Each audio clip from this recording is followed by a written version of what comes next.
Selamat pagi teman-teman. Bertemu lagi dalam kuliah kita, kuliah secara online. Semoga teman-teman dalam keadaan sehat sehingga dapat mengikuti kuliah kita dengan baik. Kami tekankan sekali lagi, kalau ada pertanyaan, saya mohon dapat bertanya di SSO, di forum diskusi kita, khususnya yang tidak pernah bertanya, agar berusaha untuk memberikan pertanyaan, sehingga kita bisa bahas secara bersama-sama. Karena itu juga dianggap sebagai penilaian dari kami dosen. Bila ada pertanyaan dari mahasiswa dibandingkan dengan yang tidak pernah bertanya. Nah, di pertemuan kita kali ini, di pertemuan yang ke-11, yang menjadi sesi atau topik kita, materi kita, yaitu konsep dan struktur terminal, fungsi terminal, dan yang B, material handling, equipment, dan proses handling. Apa sih yang dimaksud dengan terminal? Terminal tentu berbicara mengenai terminal di darat yang paling sering kita ketemu sehari-hari, yaitu terminal bus. Tapi ada juga terminal di untuk kapal laut. Kalau di Tanjung Priok itu di pos 3, ada juga terminal untuk kapal udara di Bandara Soekarno-Hatta. Pengertian terminal seperti sini ditulis, terminal adalah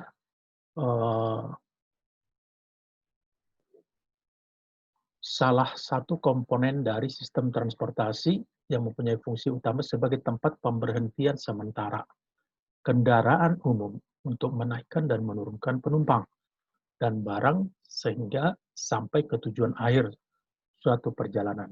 Juga sebagai tempat pengendalian, pengawasan, pengaturan, dan pengoperasian sistem arus angkutan penumpang dan barang. Di samping juga berfungsi untuk melancarkan arus angkutan penumpang atau barang. Ya. Jadi terminal itu pengertiannya yang secara inti yaitu pemberhentian sementara. Jadi bukan pemberhentian akhir, bukan tujuan akhir, tapi pemberhentian sementara. Tentu menunggu untuk perjalanan berikutnya. Kalau di bis itu bisa umpamanya pemberhentian sementara di terminal, tentu untuk melanjutkan perjalanan kita bisa keluar kota.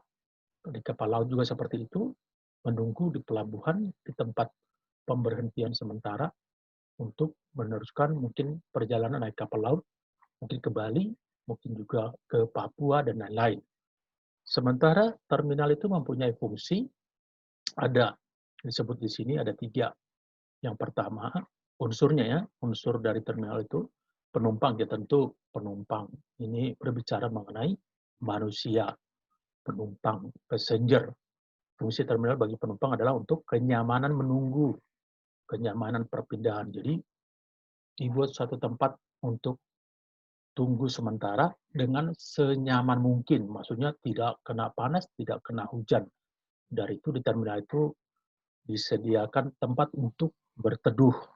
Walaupun mungkin untuk Indonesia belum begitu memadai, tapi dari tahun ke tahun sudah ada perbaikan, khususnya di kota besar. Kalau di kota-kota kecil masih banyak yang menjadi kendala ya, mungkin kekurangan dana atau kekurang mampuan untuk memelihara, karena kadang-kadang dibangun dengan bagus, tapi pemeliharanya tidak berjalan dengan baik.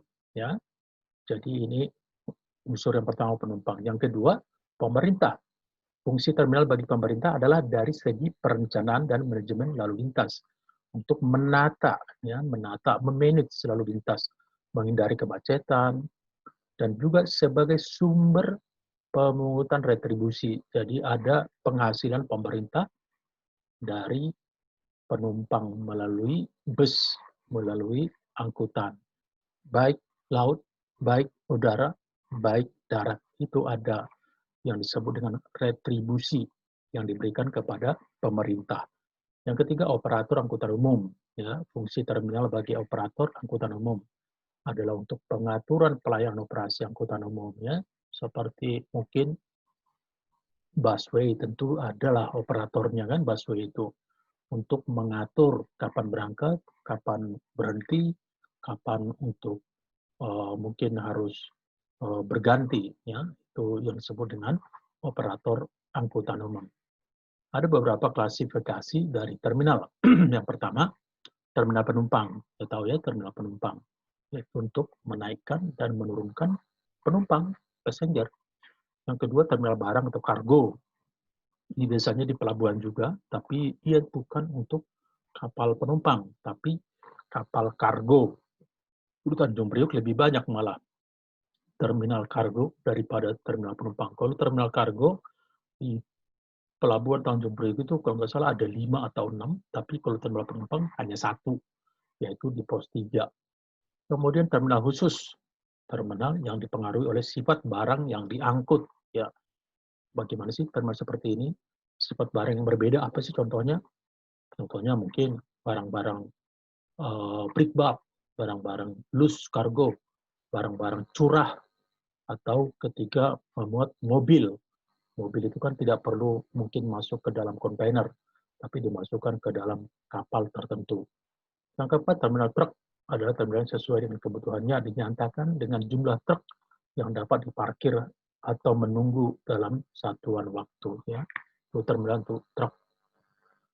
Oke, selanjutnya ada juga terminal penumpang, diklasifikasikan ada tipe A, tipe B, dan tipe C.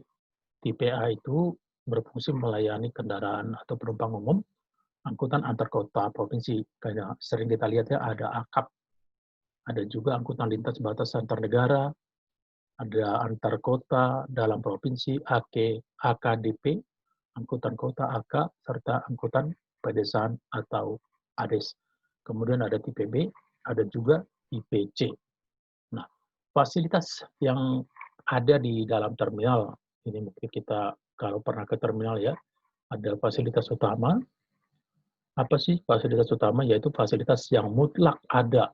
Jadi itu harus ada di suatu terminal dalam rangka memberikan pelayanan bagi masyarakat, khususnya penumpang atau calon penumpang, sopir, awak armada maupun orang-orang yang memerlukan jasa terminal angkutan umum.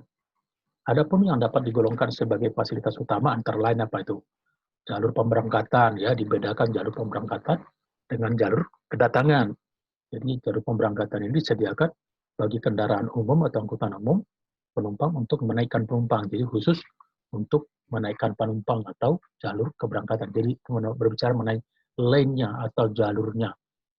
Kemudian ada jalur kedatangan arrival, yaitu kendaraan umum, yaitu areal yang disediakan bagi kendaraan angkutan umum penumpang untuk menurunkan penumpang atau unloading yang dapat pula merupakan akhir perjalanan.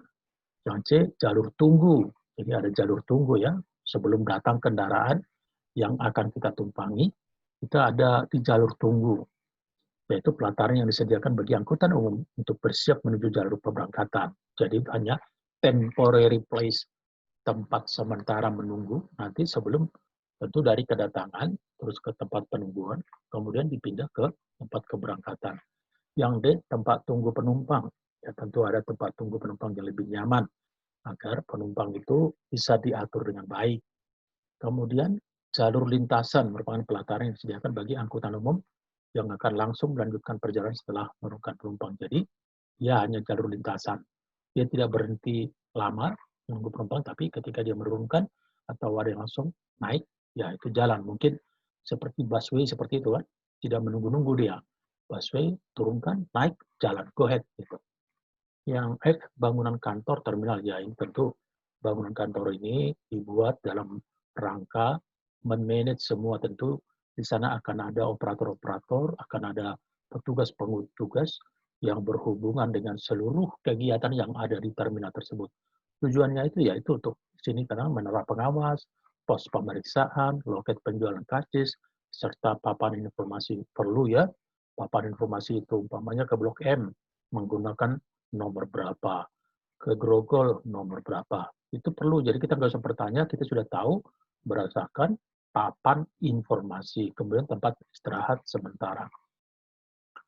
Fasilitas terminal ada juga menara pengawas, loket penjualan karcis ya, ini banyak ya, khususnya untuk antar kota, rambu-rambu dan papan informasi, rambu-rambu dilarang parkir, rambu-rambu harus jalan terus, rambu-rambu tidak boleh menurunkan penumpang, banyaknya.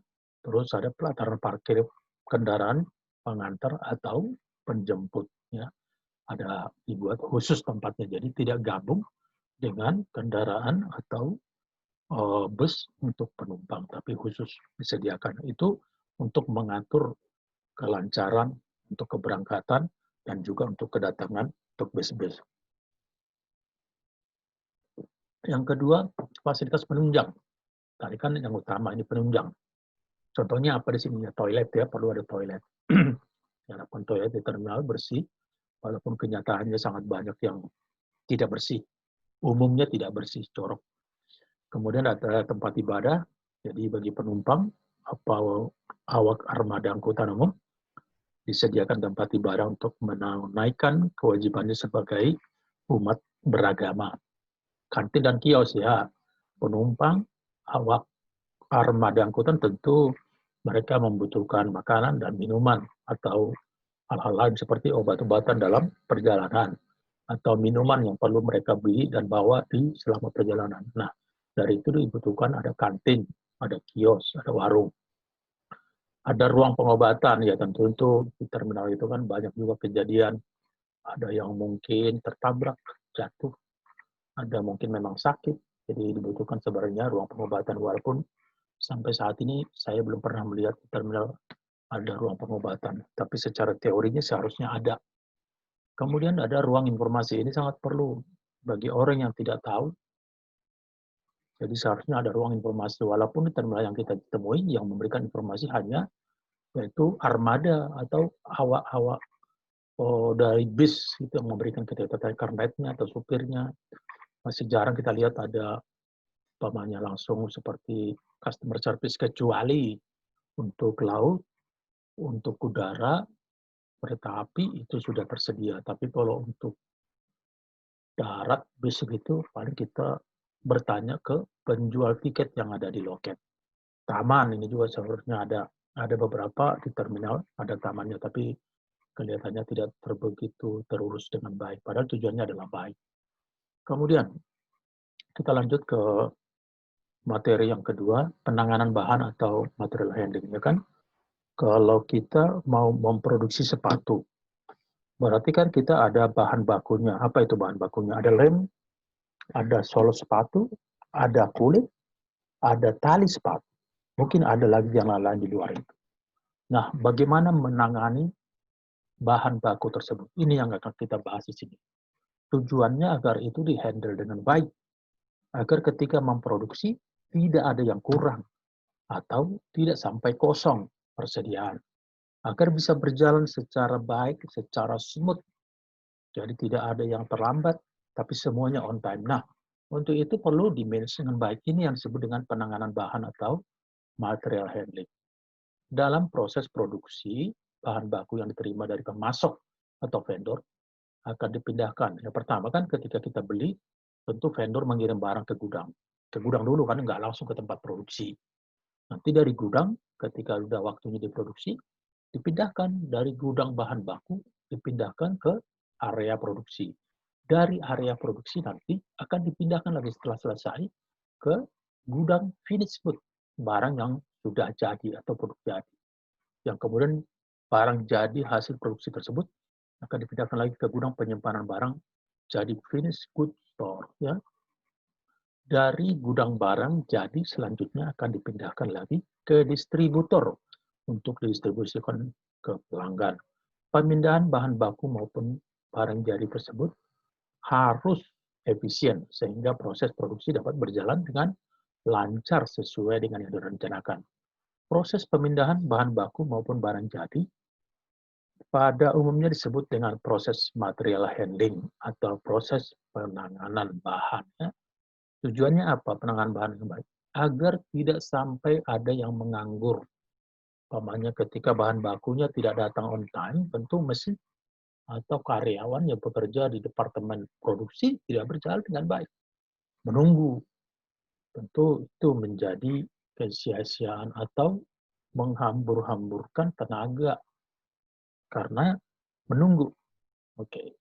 Pada dasarnya yang dimaksud dengan material handling atau penanganan bahan adalah proses yang mencakup operasi dasar dalam pergerakan, perlindungan, penyimpanan, pengendalian, bahan dan produk di seluruh pembuatan atau manufaktur, pergunakan, distribusi, konsumsi, dan pembuangan atau disposal. Jadi sebenarnya intinya itu di sini semuanya. Tujuannya itu apa?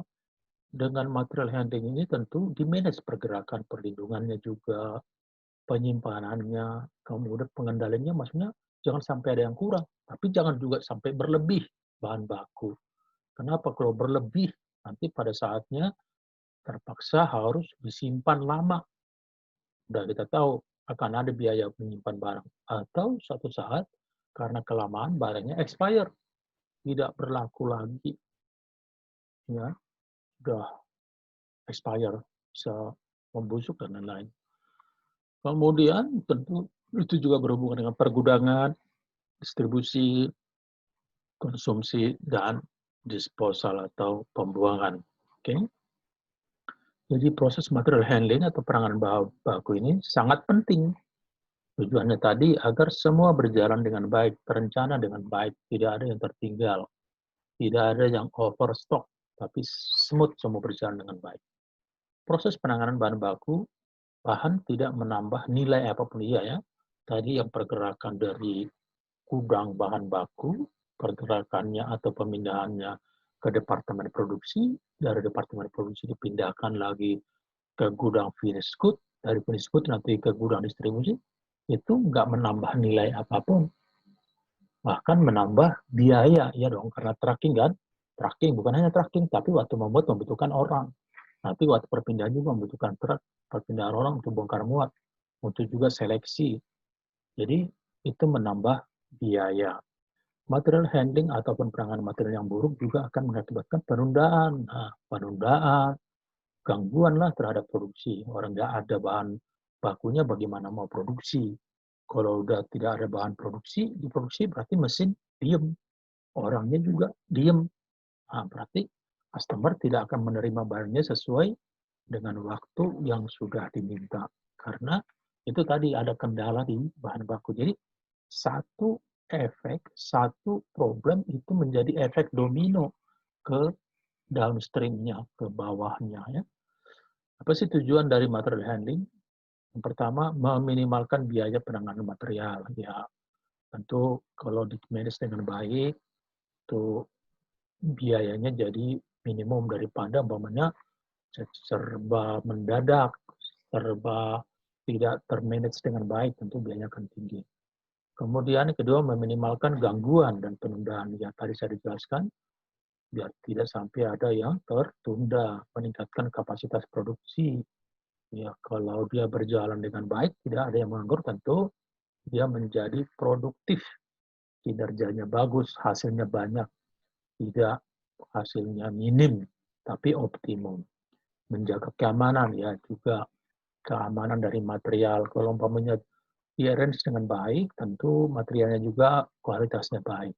Pencegahan kerusakan juga, ya kan bisa waktu mengangkat barang jatuh, kalau buru-buru. Waktu memindahkan barang, katanya robek, kenapa? Sentuh forklift. Ya, jadi banyak hal yang perlu diperhatikan. Kemudian mengurangi biaya-biaya yang berkaitan dengan persediaan atau inventory. Ya, jangan terlalu banyak juga. Nanti persediaan, nanti kan biayanya tinggi. Aspek material, handling apa sih aspeknya? Perpindahan, ya jelas lah ya tadi kan.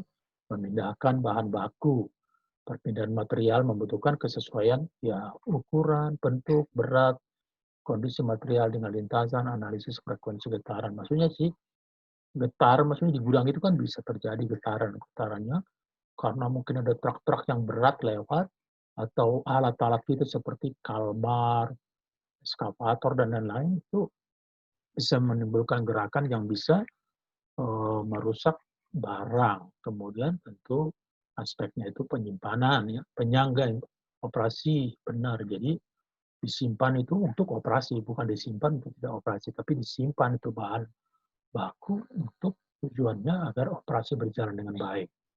Kemudian memudahkan pekerjaan manusia, ya hal-hal yang perlu dipertimbangkan ya ukuran, jangan terlalu besar, terlalu berat, kemudian kondisi, kemampuan tumpukan material, ya.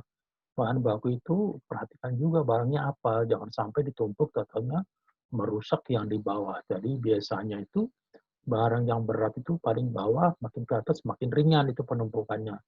Dalam bahasa logistik disebut dengan stackingnya. Keperluan untuk mengambil dan menempatkan material, keperluan mengambil dan menempatkan material, kendala bangunan, beban lantai, kondisi lantai. Ya, ini sering sekali nih, karena memang kan barang-barang disimpan di gudang itu berat umumnya, itu lantai itu bisa turun.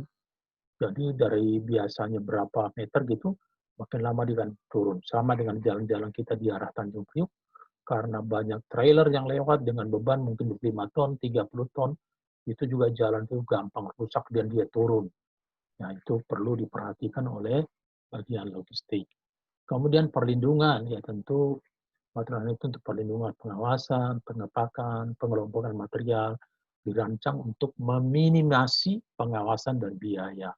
Yang keempat, pengawasan. Pengawasan fisik, yakni pengawasan yang berorientasi pada susunan dan jarak penempatan antar material. Jadi benar-benar harus disusun dengan baik. Yang mana duluan keluar biasanya dibuat ditaruh di sebelah pintu, tapi yang mana barangnya masih lama akan keluar, itu masih agak di dalam. Oke.